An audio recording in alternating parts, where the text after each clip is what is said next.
Olá, tudo bem? Estamos de volta com mais um episódio do podcast do Senac, falando sobre educação, mudando vidas, o Pode Cozinhar. E eu estou aqui com o meu parceiro de bancada, professor Matheus. E aí, Matheus? Tudo bem? Olá, pessoas. Eu sou o Matheus, para quem ainda não me conhece. Sou professor e estou coordenador dos cursos de gastronomia do Senac. E estamos aqui para mais um podcast do Pode Cozinhar com convidados ilustres. Quem são esses convidados? Então, vou pedir para que vocês se apresentem. Quem quer começar? Olá, bom dia. Eu me chamo Elmar, sou gestor do Sebastiana Restaurante, professor de serviço pelo Senac, pela Universidade de Caxias também, consultor de alguns empreendimentos de gastronomia na Serra e aí fora também. Olá, eu sou o Leomar, sou do restaurante Casa Fermiano, sócio proprietário, sou graduado em administração de empresas e atualmente estou fazendo o curso de cozinheiro no Senac. E atua no Segue Jovem também. E atuo no Segue Jovem. Isso aí, Para gente. deixar claro, nós não somos irmãos, infelizmente. São parecidos, têm quase o mesmo nome, atuam na mesma área. Né? E eu sou a Denise Sefrin, diretora do Senac de Caxias do Sul, e é um prazer estar aqui liderando, então, nesse momento, esse podcast com o meu parceiro Matheus para falar sobre um assunto sensacional. Eu também sou administradora de empresas, né? Então, para mim, falar sobre gestão é sempre muito bom. Tô em casa, né? Falando de gestão é maravilhoso. E o tema de hoje, então, do nosso Pode Cozinhar é a gestão de estabelecimentos de gastronomia, da cozinha ao serviço. Como que a gente lida com esse momento, né, em que a gente tem que planejar, controlar, executar, fazer todos esses processos que são inerentes à gestão e ainda servir um prato saboroso. Qual é esse desafio? Essa é a pergunta para vocês. Como é que é gerenciar, fazer gestão? Eu acho que a gente tem... O mercado hoje da gastronomia, no geral, ele é cheio de desafios de A a Z, assim, né?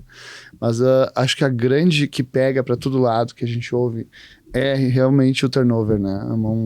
O giro da mão de obra, a rotatividade altíssima que a gente enfrenta dentro do setor.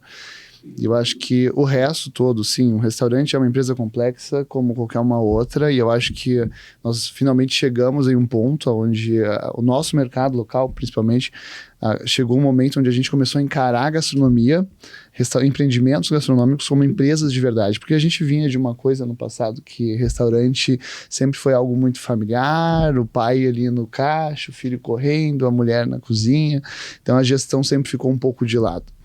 E nos últimos anos a gente percebe que isso tem mudado. Agora a gente tem uma preocupação maior com a gestão dos empreendimentos, né? Aqui em Caxias, na região, principalmente a gente percebe essa evolução, esse avanço nesse sentido.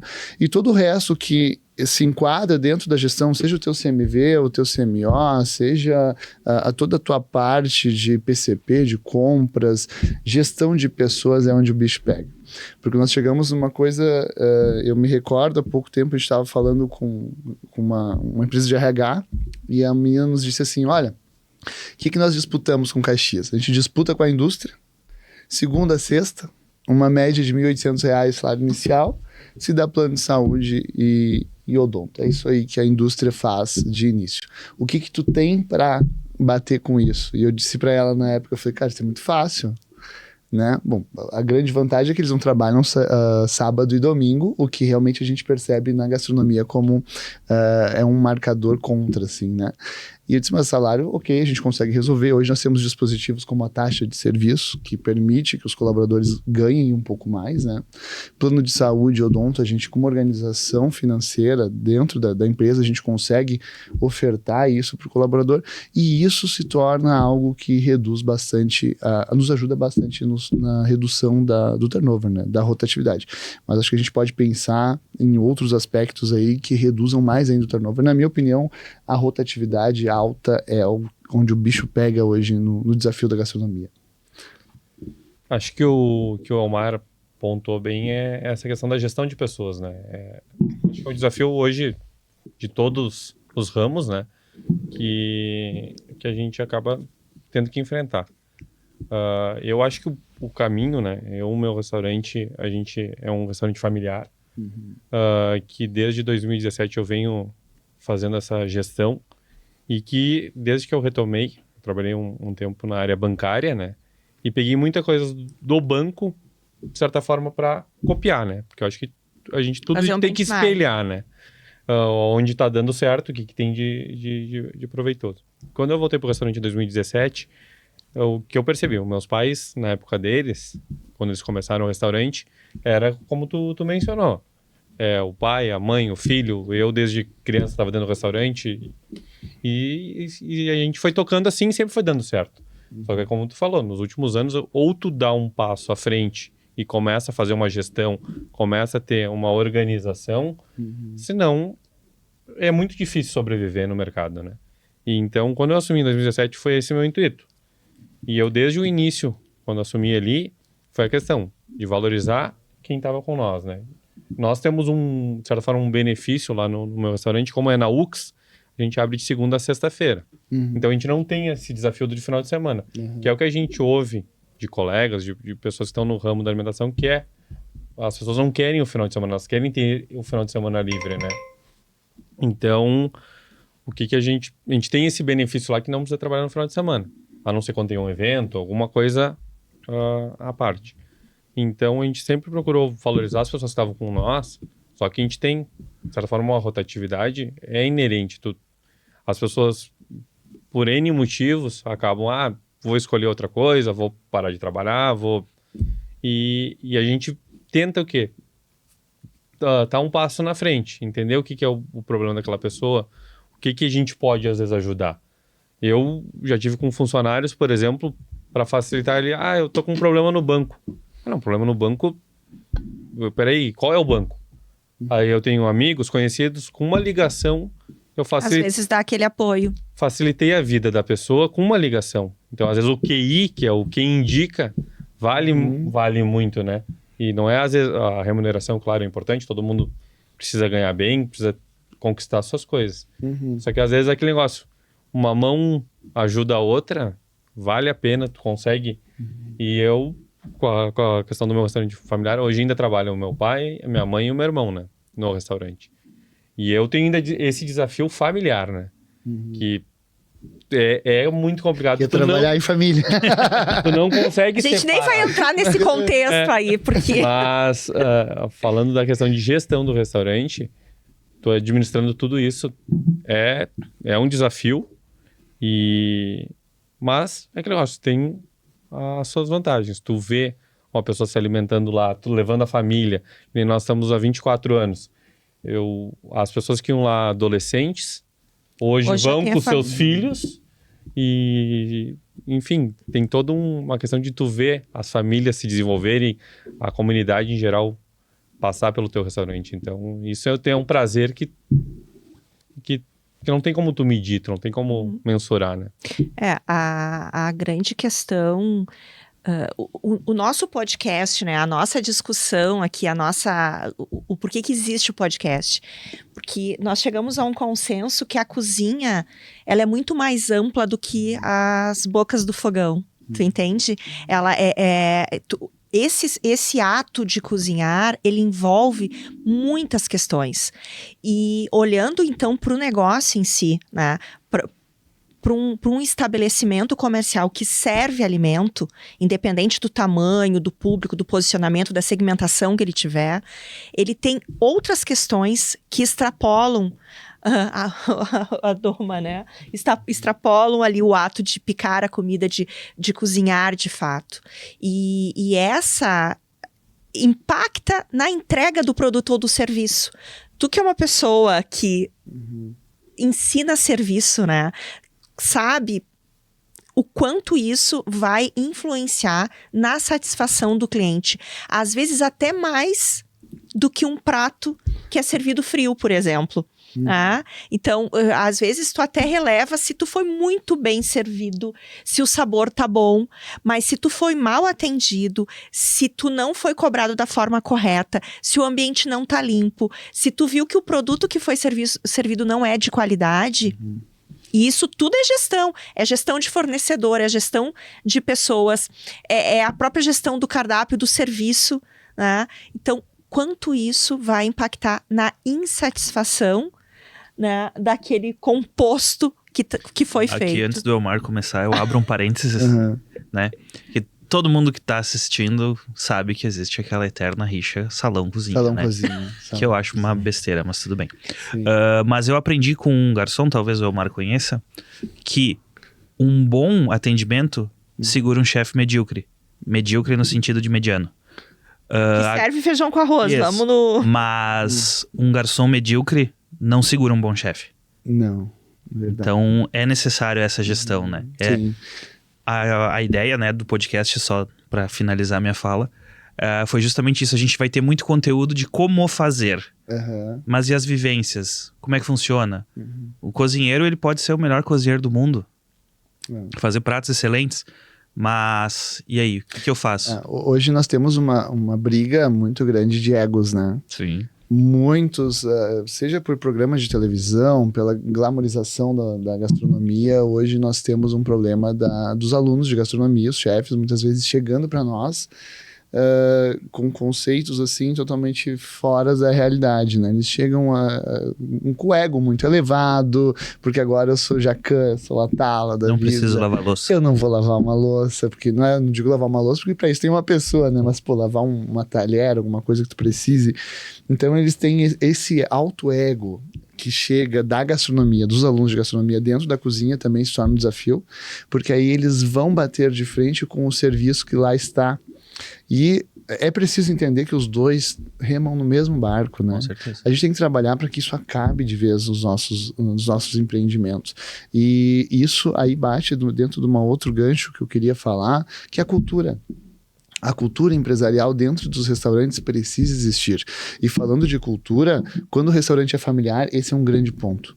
Porque restaurantes familiares têm a cultura fortalecida ali dentro, essa cultura de, nós temos um CMV enxuto, aqui nós vivemos dessa forma, aqui nós atendemos dessa forma, a cultura, a crença de como fazer dentro do restaurante, ela está muito colocada. E quando nós temos estabelecimentos, como é o caso do Sebastiana, por exemplo, né, que nós somos, assim, a gestão é focada em gestão de gastronomia, de A&B, né, entendendo também que a gestão do serviço é a gestão da qualidade.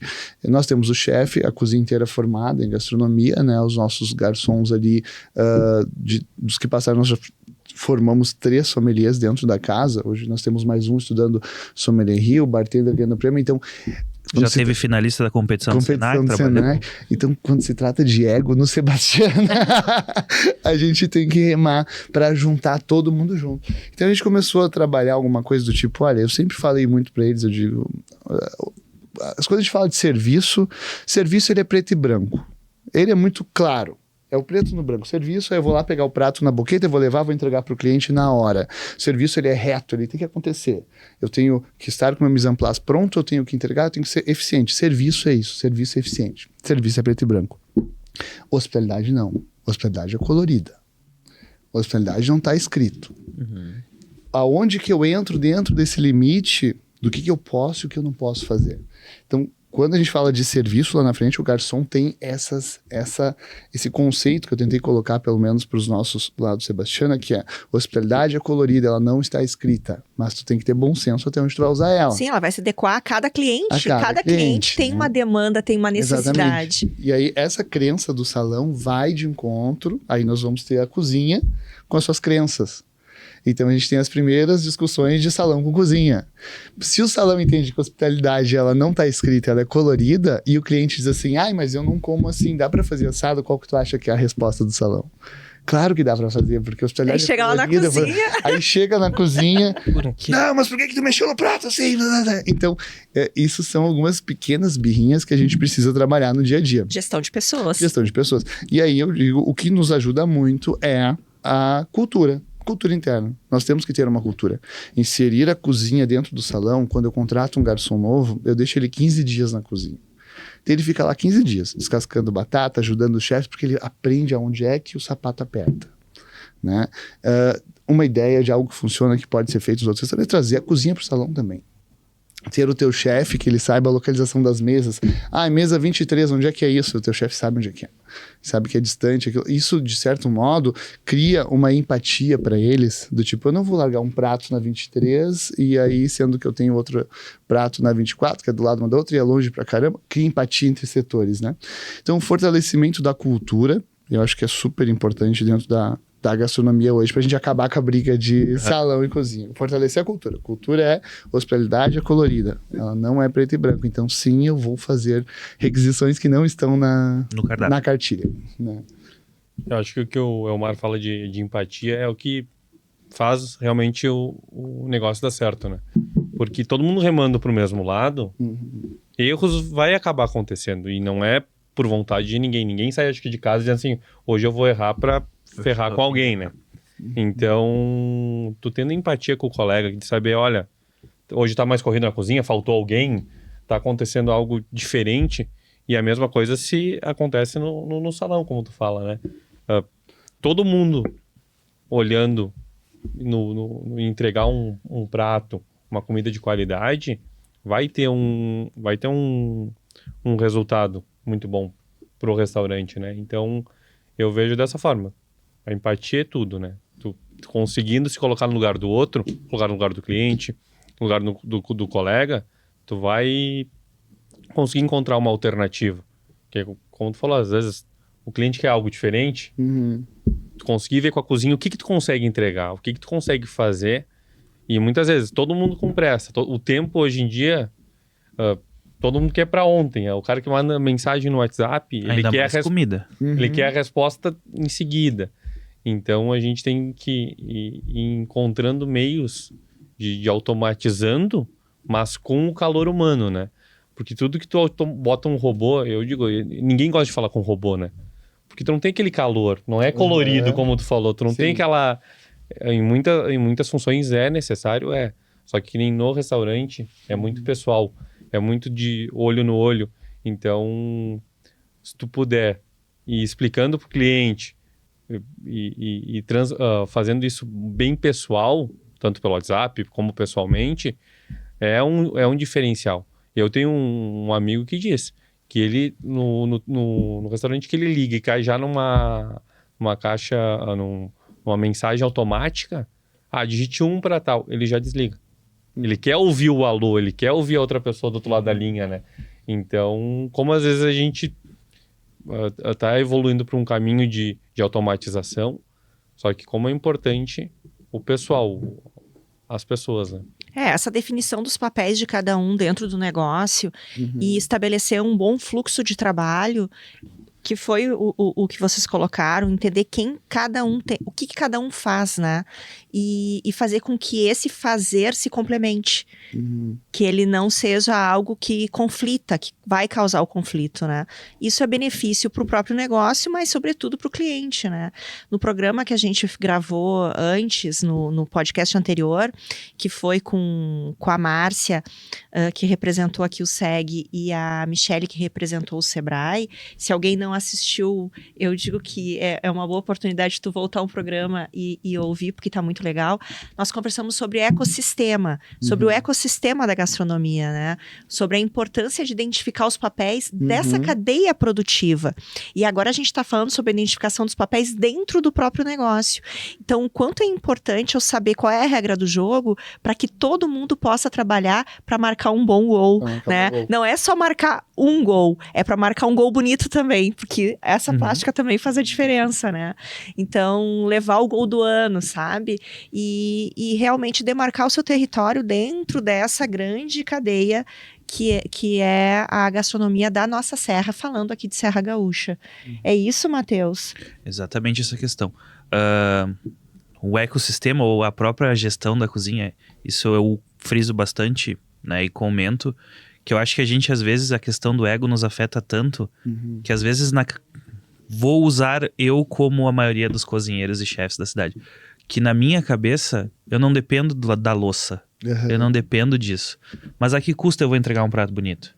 Adianta eu ter um prato bonito, gostoso, saboroso, se aquele prato não tá adequado, né? Não foi feita uma higienização legal, se eu não tenho o apoio dos meus demais colegas, né? O cara que pode ser o rapaz que descasca a batata.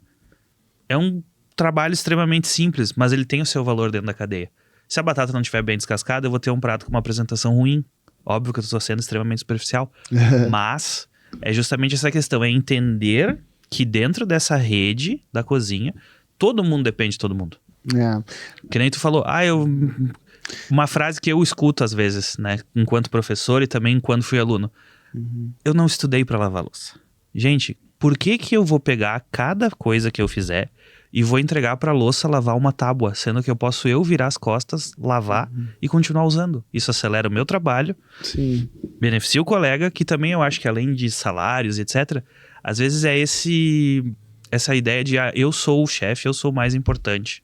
Não é assim que funciona. Já cria uma divisão, né? Exato. Tu não trabalha unido, tu trabalha cada um por si. Sim. Eu sempre coloquei a mão junto, né? Durante o serviço à noite, assim. Em vez de ficar aquela gerência sentada num canto ali. Não, eu prefiro estar carregando o prato. E muitas vezes eu digo para os garçons, eu quero que vocês foquem no salão, nas praças de vocês. Você tem que correr, buscar prato, essas coisas, deixa que eu vou fazer, porque aí o meu cliente ele está observado, ele tem o garçom ali o tempo todo.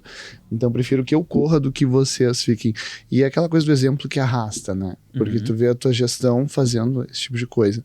Acho que dentro da cultura ainda, como é que a gente pode fortalecer ela? É preciso pensar em um calendário de treinamentos consecutivos dentro da gastronomia. Tu não precisa sempre trazer um consultor de fora, tu não precisa sempre fazer isso, se tu quer fazer um calendário de treinamento consequente ali, sempre acontecendo com frequência, tu tem que ter esse tipo de material que tu desenvolva, seja o teu gestor. É o teu jeito. Teu jeito de fazer, pra tu passar a tua cultura. E dentro da cozinha, às vezes a gente junta salão e cozinha, e às vezes eu falo pra eles umas coisas assim que a cozinha, digo, vocês agora, e aí tem que ser muito didático.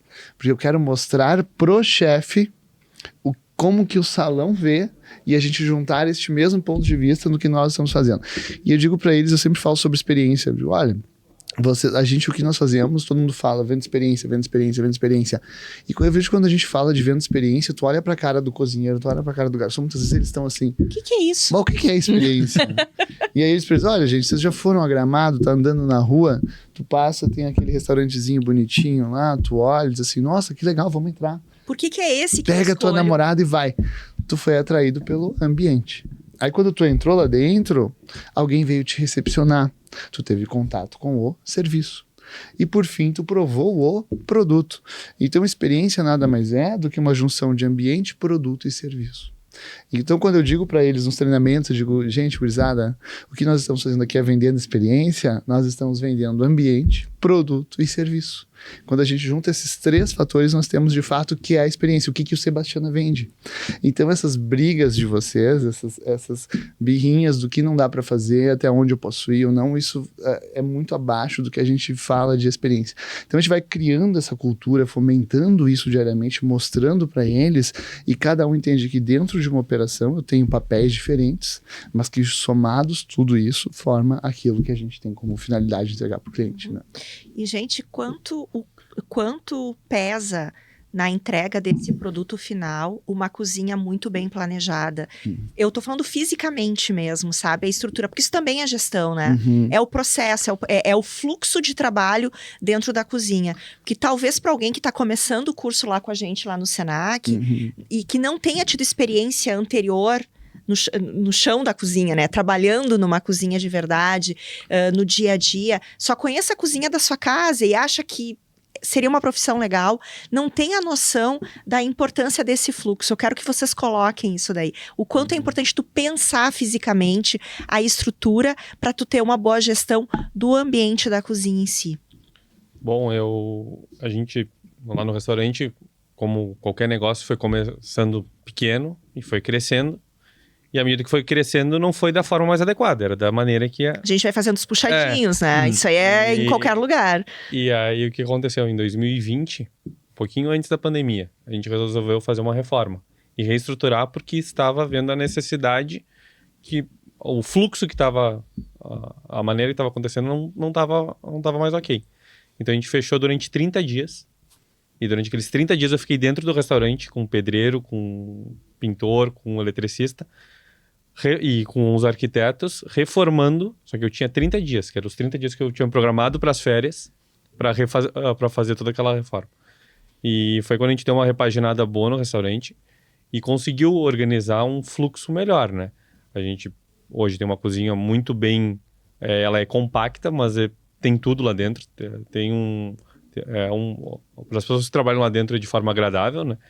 E a questão do salão também. Então, a gente tem um sistema de retira a senha do caixa e pega no balcão, né? Então, a gente conseguiu fazer um sistema como a gente queria. Fica fácil com placas de identificação para que os clientes também entendam. Cheguem lá, é a primeira vez que o cliente está chegando lá, ele saiba como é que o restaurante vai funcionar.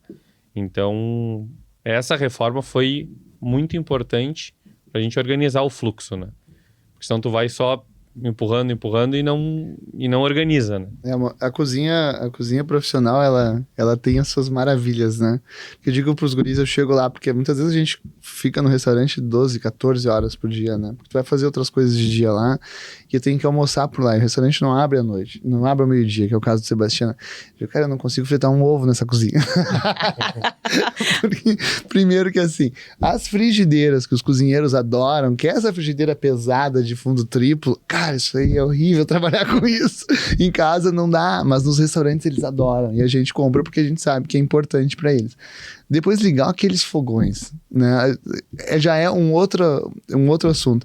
Uma cozinha bem planejada, vai desde o mise en place deles, quando eles chegam, para que eles se organizem e tenham as suas praças bem definidas, para que o serviço ande, porque eu digo que tudo parte de planejamento. Quando tu chega 3 da tarde e tu não executa o teu mise en place, tu vai deixando tudo para depois, quando é 6 da tarde, atrasou tudo. Essa estrutura de cozinha bem planejada, que vai facilitar a vida deles desde o lado do mise en place, ela é crucial, né? A questão de coifa, de fogões e tudo mais, uma cozinha bem planejada, ela vai reduzir até o teu custo de mão de obra, porque a cozinha se torna mais eficiente, muito mais eficiente, né? E ninguém gosta, a gente sabe que as pessoas hoje em dia vão a um restaurante, esperar 25 minutos por um prato já virou um problema, né? Então, uma cozinha bem planejada, ela é crucial para tu poder atender a demanda dentro do horário planejado. Tá aí de exemplo o McDonald's, né? Que é a história no mundo todo. O processo deles é baseado em uma estruturação de cozinha que funciona para linha de produção, uma linha de produção para que o lanche saia ali em 1 minuto, 2, né? Como é o que eles pregam. Então, as nossas cozinhas também precisam estar muito bem planejadas nesse sentido. Vamos na palavra do especialista aqui. O Elmar tocou num ponto muito interessante. Isso eu sempre digo e já falei algumas vezes. Cozinha de restaurante, ela não tem que ser bonita, ela tem que ser funcional. Sim. Tá? Claro, né? Cozinha aquário e tal, a gente trabalha o mais organizado possível, mas ela precisa ser funcional. E eu digo por mim que às vezes lá no restaurante eu sou meio noiado, que eu já penso, não agora, mas quando eu vou fazer alguma operação que me convidam para organizar e tal, eu penso como eu vou caminhar aqui dentro. Como é que eu ensaio andando. Justamente para acelerar o processo. E um ponto que tu tocaste muito interessante, que é a questão da organização, do mise en place, o plano de ataque. O que eu vou fazer? Como eu vou fazer? Por onde eu começo? Porque senão, usar um exemplo clássico de aula, o Leomar vai rir, vai rir porque foi na aula dele. Vamos fazer risoto, gurizada? Vamos. Todo mundo picou cebola, separou arroz, pá. E os caldos? Ah, é, né? Era o primeiro. Daí a gente separou o caldo, fez caldo e ficamos 40 minutos conversando porque o caldo tava tendo que apurar. Então é mais ou menos nesse sentido. Como eu vou trabalhar para que eu tenha o mínimo de esforço para não cansar, né? Eu digo isso para todos os meus alunos e para todo mundo que me conhece. Eu sou uma pessoa extremamente preguiçosa. Só que eu sou preguiçoso esperto. Eu termino rápido minhas coisas para poder ficar sem fazer nada. Porque daí eu não preciso me preocupar. Então, como eu vou me movimentar o mínimo possível para ter uma entrega de qualidade, tanto para o cliente quanto para a gestão do restaurante, porque não adianta, de novo, eu servir pratos bonitos, maravilhosos, fazer um filé incrível, mas aí todas as aparas do meu filé eu jogo fora. Eu já vou chegar lá. Isso não é sustentável, tanto econômica quanto ambientalmente falando. Né? Então, como é que eu vou gerir essa questão? É isso que eu acho que falta um pouco. Beleza, eu sei fazer, mas agora eu não paro aqueles 5 minutos para pensar como eu farei. Né? E agora, para quem está ouvindo e não Você. tem a facilidade ou a proximidade com alguns termos que eles já falaram. O que é praça? Praça, muito bem. Não é a Dante, muito menos a da Bandeira. E não tem pombo, né? Não pode! Não tem pombo. Só se for...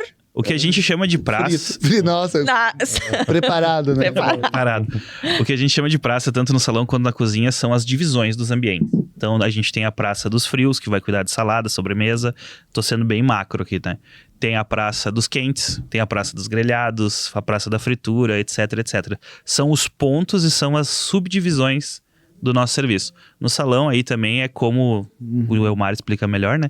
Como as mesas estão divididas, como é que vai ser feito o atendimento. E aí, pensando nessa lógica que o Matheus está falando, é tão importante a gente entender o quanto um cardápio assertivo vai facilitar a vida de quem está abrindo o seu empreendimento, para a gente poder fazer, então, uma boa gestão do fornecedor, uma boa gestão de estoque e definir lá dentro da cozinha como que a gente vai poder aproveitar todos os produtos. E aí, já aproveitando esse gancho, vamos falar sobre gestão de estoque, gestão de fornecedores, né? Como que vocês fazem essa gestão do fornecedor? Porque também... puxando para o programa anterior, que a gente falou sobre cadeia produtiva, como é importante a gente realmente poder ter fornecedores que a gente tem de referência e que não vão nos deixar na mão, que a gente já tem aquela relação com eles para poder garantir a entrega do produto final, né? Porque um bom produto final, ele não é só aquele momento do fazer o prato, né? Ele vem lá antes, quando eu seleciono esse meu fornecedor, quando eu defino o prazo de entrega, quando eu garanto um preço justo, tudo isso vem antes, né? E como é que vocês fazem isso hoje? Como é que é essa gestão para vocês? Eu acho que aí é onde mora o dinheiro. Ah, viu? Porque não é... eu sempre defendi uma coisa que restaurante não é sobre quanto fatura, é sobre quanto gasta, né? Exato. Porque são muitos processos, manter um CMV... Cada casa é um caso, tu vai ter o teu CMV ideal, lá pro Leomar vai ser um, para nós no Sebastiana vai ser outro, no buffet vai ser outro, né? E encontrar o teu CMV ideal é muito importante para que o dinheiro fique. Acho que a gestão de estoque, a gente precisa falar sobre isso em restaurante hoje, porque são termos muito novos ainda para a gestão de restaurante, que na indústria, por exemplo, já existe desde a época do Ford. O PCP, né? O processo de compra e produção. Restaurante precisa, se há um departamento que existe dentro de um restaurante, é o PCP.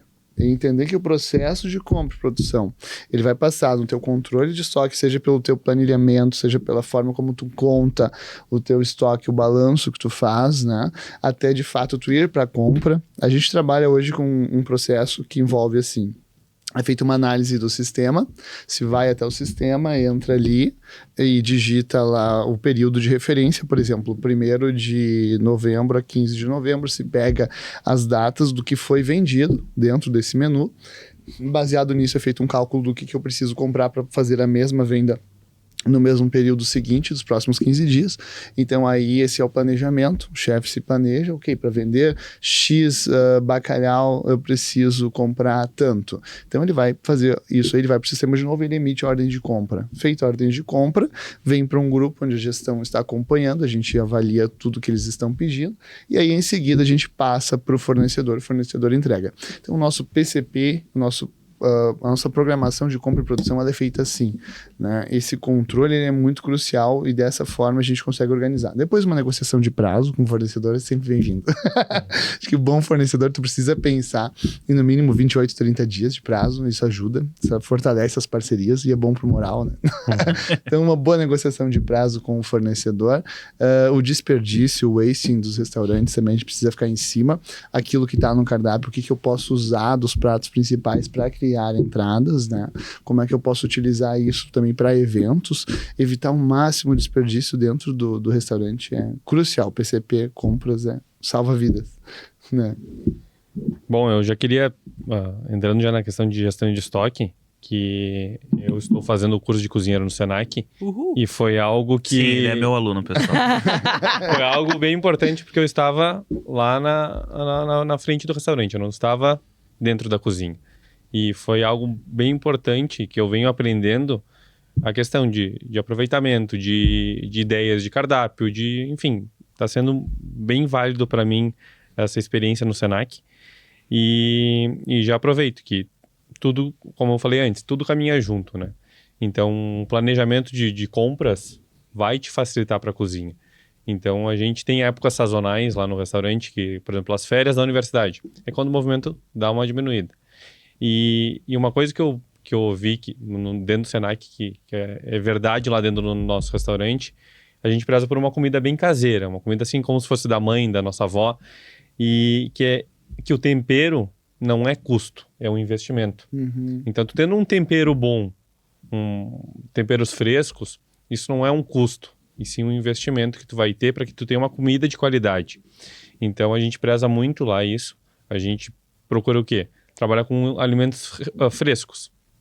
O congelado é prático, tu consegue ter um estoque às vezes maior, só que tu não tem aquela qualidade do fresco. O fresco te dá um sabor diferente.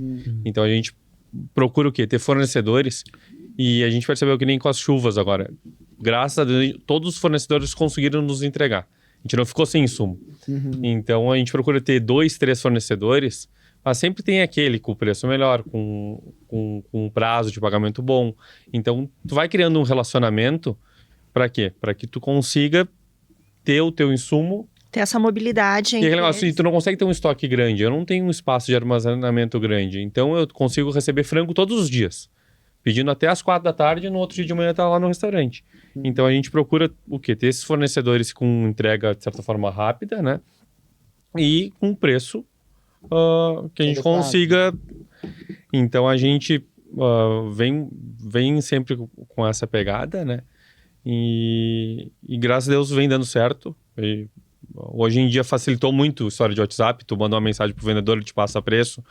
Então, a nossa gestão de estoque é isso. Eu trabalho com listas. Todo dia, no final do expediente, é preenchida uma lista com os insumos que a gente sabe que tem a rotatividade maior. Para quê? Que daí no dia seguinte a gente sabe que vai estar lá, que a gente programa os pedidos, né? Então a gente vai controlando dessa maneira. Tem um estoque geral semanal que a gente faz para saber, olha, vai precisar de arroz, vai precisar de feijão, o que mais que a gente vai precisar para a semana seguinte. Então é dessa forma. Tudo que está no papel facilita, porque eu falar pro Elmar, olha, eu preciso de tal coisa, e o Elmar esquecer ou eu esquecer de falar, acontece muito, né? Então o que está no papel, o que a gente consegue transcrever ou num sistema, né? Facilita para evitar esquecimento. E aí, quando o cliente pediu tal prato, tu não vai ter aquele insumo. Então... outra coisa, desculpa te interromper, Amar, mas falando justamente de sistema, controle de estoque, gestão de estoque ficou outro nível com os PDVs que a gente tem hoje, os sistemas de gestão, né, que a gente tem por aí, são... Os sistemas informatizados, Esses sistemas hoje tornaram a coisa... Pegar teu celular aqui, tu consegue saber se tu tem que pedir ou não. O interessante, assim, são dois modelos de negócios bem diferentes, de tamanhos diferentes, com públicos diferentes. Mas o importante para quem está assistindo o podcast é que é fundamental ter. Tu tem que ter esse tipo de controle, tu tem que ter a gestão desse processo, porque senão tu não vai conseguir fazer a entrega final, né? Então, esse tema de hoje, a gestão, para nós, quando a gente conversou, ele é muito importante. Para quem está entrando no mundo da cozinha, para quem já está, para quem quer empreender, para quem está trabalhando realmente na cozinha, entender o todo, né? Ter uma visão sistêmica do tudo que realmente que está impactando nessa entrega. E a complexidade de restaurante, ela é tão profunda que, assim, são modelos completamente diferentes de negócio, e às vezes a gente ouve outros donos de restaurante por aí que vêm até nós, vocês fazem gestão ali de que maneira, assim, uma dúvida grande que surge sempre é o PCP, a compra, o que é melhor? Eu faço por semana, eu faço por quinzena, como é que eu vou fazer? E é muito difícil afirmar. É muito difícil dizer assim, olha, o que funciona pra mim vai funcionar pra ti, porque são modelos... Depende do cardápio, depende do tipo de serviço que tu vai fazer, depende do fornecedor que tu tem, de fato. A gente tem hoje um fornecedor ali, isso é um problema de comprar aqui na Serra, que é frutos do mar, né?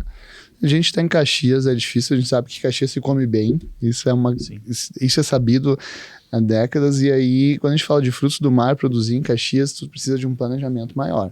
Porque muitas vezes bacalhau, tu vai importar, vai vir de fora, tu precisa de mais planejamento, mais tempo com aquele fornecedor. Então, isso vai impactar na quantidade que tu vai comprar e no tempo que tu vai comprar, né? Então, às vezes, a gente pega alguns outros gestores de restaurantes e diz assim, como é que tu acha que fica bom para mim? Eu falei, mas depende muito do teu modelo. Qual que é o teu modelo? Tu tá fazendo a comida muito mais regional, tu tá servindo uma coisa mais casual de dia a dia para quem tá no buffet, ou tu optou para ir por uma linha mais internacional, isso tudo vai afetar o teu modelo.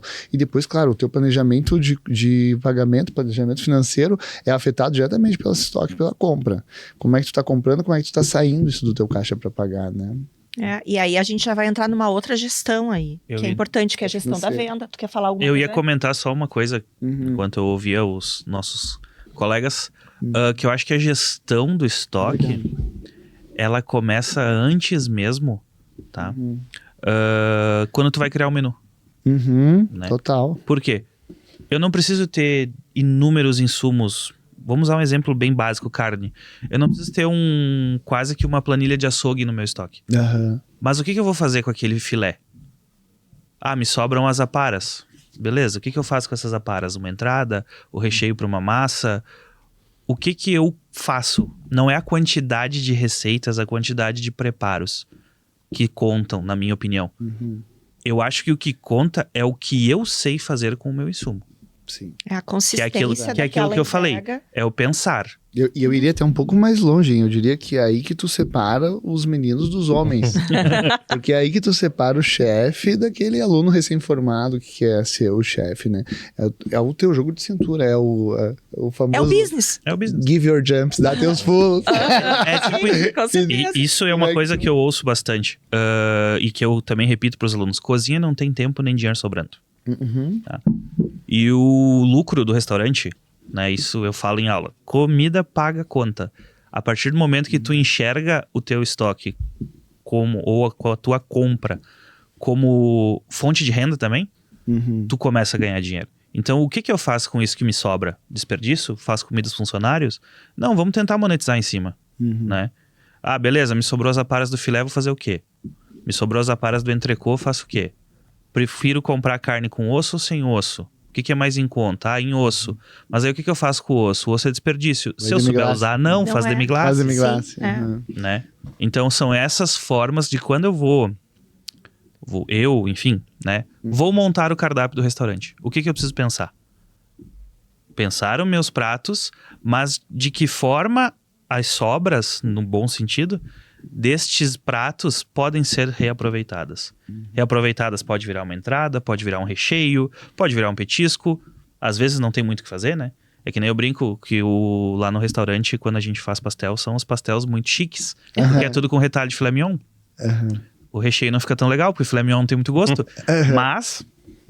a gente precisa dar vazão para isso, né? Que essa era a próxima pergunta, que é a gestão da venda. Porque o que é a gestão da venda? É realmente tu entender qual é o meu produto, né? E para quem que eu vou vender, como que eu vou vender, por quanto eu vou vender, né? E isso tudo parte do conceito do negócio, do restaurante. Vocês têm 2 negócios distintos, mas tem conceitos ambos, e da confecção, né? Da criação de um cardápio casado com esse storytelling que eu quero contar, né, com essa historinha e com essa experiência que eu quero entregar, e que tem que estar pensado tudo isso lá atrás, né, que foi a construção de todo esse processo que vem antes. E aí, como que eu vou vender esse produto? Como é que eu vou definir o meu ponto de equilíbrio? Aí que a gente começa a perceber o quanto é complexa a coisa. E quanto é negócio de verdade, Porque sai da arte. Isso tudo que o Trolli colocou é muito real. Tudo isso é muito real e demanda muita visão sistêmica do chefe, entender o processo de A a Z, já pensar lá na frente que jogada que ele vai fazer, né? E aí a gente falando de experiência agora há pouco, tudo isso está amarrado. Porque o desenvolvimento de cardápio, ele para um restaurante, por exemplo, como o nosso, Sebastiana, a gente tem um nome Sebastiana, que é a mulher. É a mulher do Nordeste, é a mulher do Norte, é aquela mulher que carrega o balde na cabeça, que cria seus 5, 6 filhos sozinha. Ela é a mulher da campanha que está ordenando a vaca. A gente não quer que ela tenha um rosto. Então ela é uma mulher forte, aguerrida. Ela é sebastiana. Ela é forte em qualquer canto do Brasil. A gente tem a música, a playlist, tocando 100% músicas nacionais dentro da casa do Sebastiana. Muito MPB, muita coisa nesse sentido. Os nossos drinks têm nomes de artistas como Elza Soares, como Lampião e Maria Bonita, também parte do folclore. A camisa dos nossos garçons tem os sotaques do Brasil. Ba, Vixe, Tchê, Tri, Uai. Tudo isso. Então, a minha identidade, ela já está claro que ela vai puxar muito para a brasilidade. Então, nós precisamos apresentar pratos, que tem o caso do pirarucu com o purê de inhame e vinagrete de banana da terra, e tudo isso. Então, a gente ainda está indo de encontro a essa identidade na gastronomia de fato, né? A gente está chegando ali. E aí, quando tu está falando de compra, experiência e identidade que estão casadas, a tua compra, tu também precisa pensar. Tá, mas seria muito mais barato eu fazer bolinho de arroz. Mas infelizmente aí não vai. Mas isso não é o produto. Não vai contribuir no produto. Não é o meu negócio. Produto, né? Então, só pra gente entender como é complicado a gestão de restaurante, porque a gente tá falando de venda para pessoa física final, diretamente, a gente tem que entregar o produto de A a Z, né? Como a gente já mencionou, os modelos de negócio são diferentes, mas o conceito que tem que ter é o mesmo, né? A gente tem o lema lá no restaurante que é comer se sentindo em casa.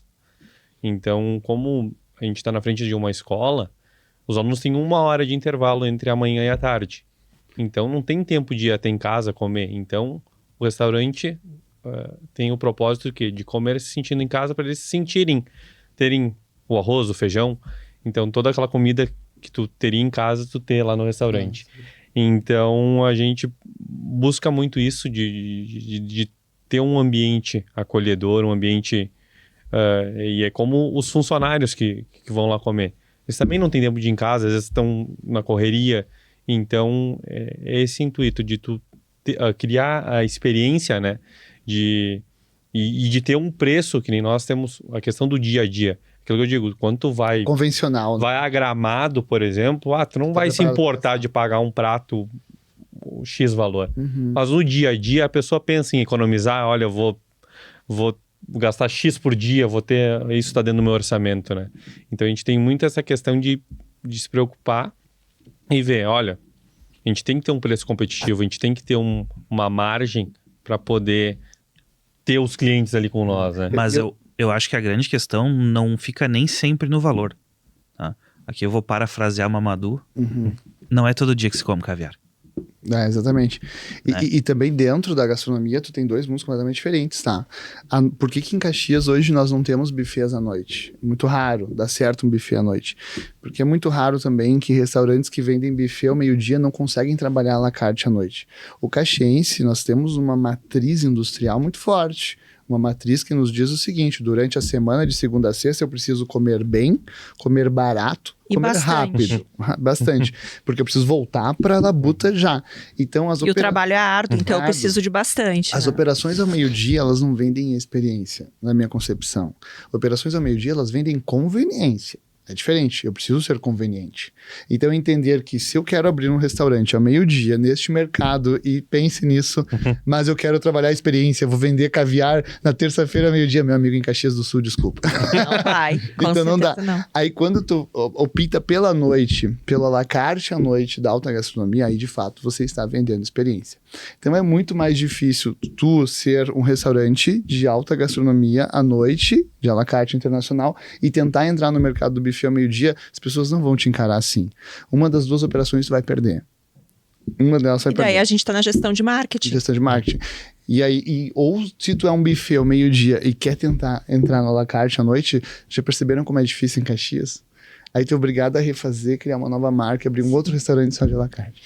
E aí falando um pouquinho da gestão de marketing, gente, falta pouquíssimos minutos para terminar o programa. 1 hora passa muito rápido, tá?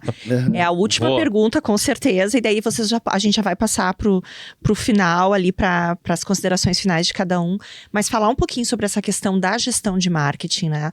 Como que eu divulgo, então, pro meu público, como que eu defino o meu posicionamento, como eu defino a minha segmentação, como eu informo pro público qual é o meu negócio, qual é esse conceito que eu já pensei, que está casado com tudo que a gente falou até aqui, e como que de fato eu fidelizo esse cliente.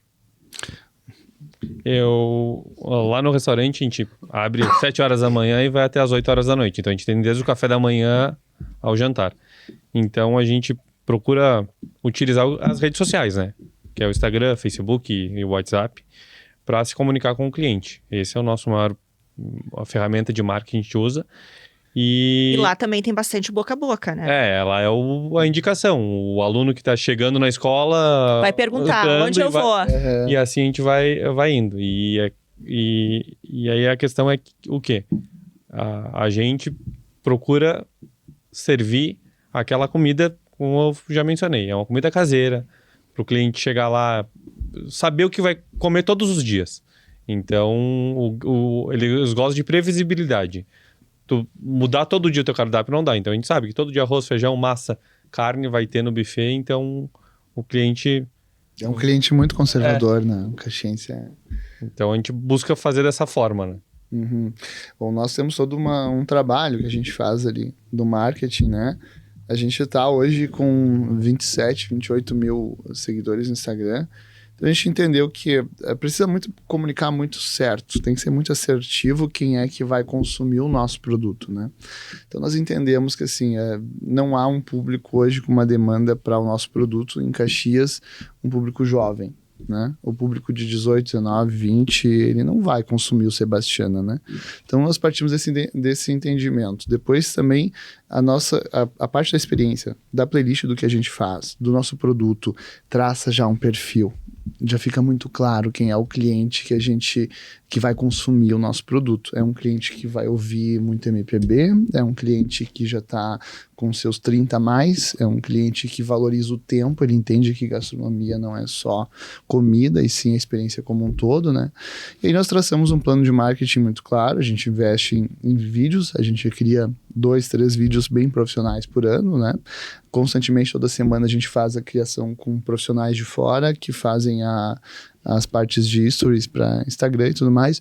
Temos aí um outdoor na cidade, mas mesmo assim o que é interessante é que 5 anos de Sebastiana e eu ainda encontro muita gente na rua que fala, não conheço esse restaurante. Porque a comunicação que a gente criou, ela é tão fechada. Bem nichada. Ela é bem nichada, que assim, no Instagram não vai aparecer para ti tão fácil se tu não encaixa dentro das configurações que a gente colocou.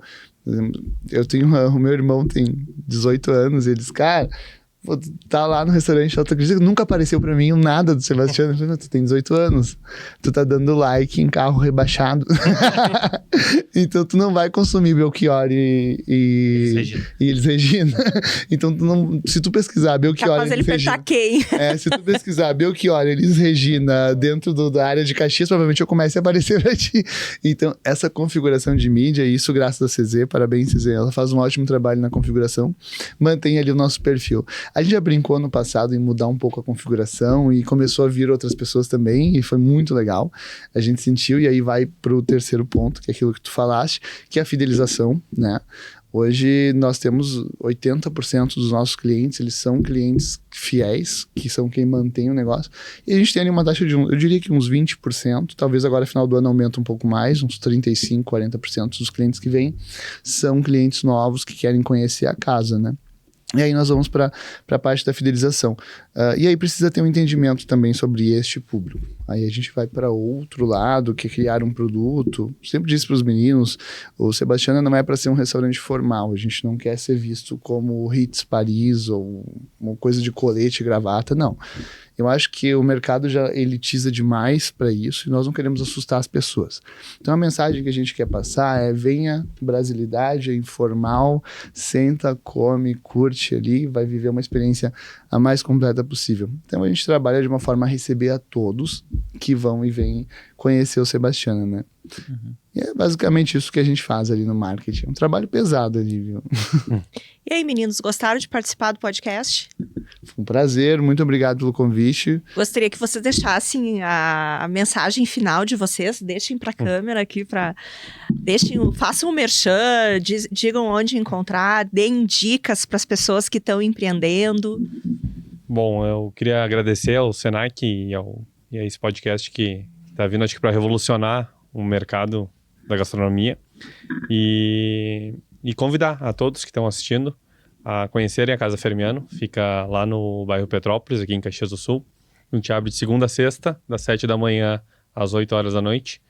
Garanto que você vai encontrar uma comida de qualidade e com um bom preço. Então, todos são muito bem-vindos lá no restaurante. Bom, obrigado, Senac, pelo convite. Foi um prazer gigante trocar um pouco de ideia com vocês, com o meu xará. Quase xará, Troca né? de letras ali. Ele tem um L na frente que eu tenho no meio, então. Mas foi um prazer estar aqui. A gente espera todo mundo lá no Sebastiana. Nós estamos na Rua Engenheiro Euclides da Cunha, 355, fica pertinho da Juventus, na Tronca. Todo mundo conhece a Juventus, né? Então a gente está ali pertinho. Aguardamos vocês lá de terça a sábado. Também temos agora almoço no sábado, meio-dia. Vai ser um prazer recebê-los. Obrigado. E tu, Matheus, gostou desse papo, dessa conversa? É sempre bom ouvir pessoas, né, de alto intelecto, mas, né, já trabalhamos... De muito conhecimento, Já né? trabalhamos junto, eu e o Elmar, a gente sabe, ele sabe, enfim, a admiração de minha parte é muito grande. Mas uma coisa que eu queria só para finalizar, que eu acho que é importante a gente entender, principalmente para você, Enzo, você, Valentina, jovens que estão entrando na gastronomia, que aquilo que a Denise falou e o que os nossos convidados falaram são duas propostas diferentes. Isso significa que a Casa Fermiano é melhor que o Sebastiana ou o contrário? Não. De maneira alguma. Cada um tem a sua expertise e o seu público. É que nem eu digo nas aulas, a gente compara Chevette com Chevette, não Chevette com Fusca, porque são coisas diferentes. Então, muito obrigado por estarem aqui. Para me encontrar é só ir ali no Senac, provavelmente vocês vão me achar, né? E o meu arroba, a maioria já conhece, mas fica aí, @trolho36. É mais complicado do que parece. Mas estamos aí, muito obrigado pelo convite e seguimos para o próximo episódio. Então, gente, foi um prazer. Lembrando aí que os meninos colocam... Vou usar o exemplo do Chevette. Não dá para comparar Chevette com Fuca, mas o que a gente pode saber é que os dois têm que ter motor e os dois têm que ter gasolina, entendeu? Saber dirigir. Tem que saber dirigir. Senão eles não vão para lugar nenhum. Então é isso que esse programa de hoje, em resumo, a gente falou. São dois modelos de negócio diferentes, para dois públicos diferentes, mas ambos têm que aplicar todos os conceitos de gestão para que a cozinha realmente apareça e demarque seu território, para que o prato chegue até o cliente, que isso é o que conta no final, né? É essa entrega que a gente tem que fazer. Então foi um prazer ter mais esse episódio, ter concluído mais um episódio aqui com o meu parceiro de bancada, o Matheus. Agradeço demais a presença de vocês. Lembrar que o Senac está aí para te ensinar tanto gestão quanto gastronomia. Somos a solução que tu precisa, então venha nos procurar em todas as nossas redes sociais e estamos terminando, então, mais um Pode Cozinhar, Mudando Vidas, o podcast do Senac, falando sobre educação que tu precisa, aquela solução real para mudar a tua vida hoje e sempre. Um grande abraço e até o próximo episódio.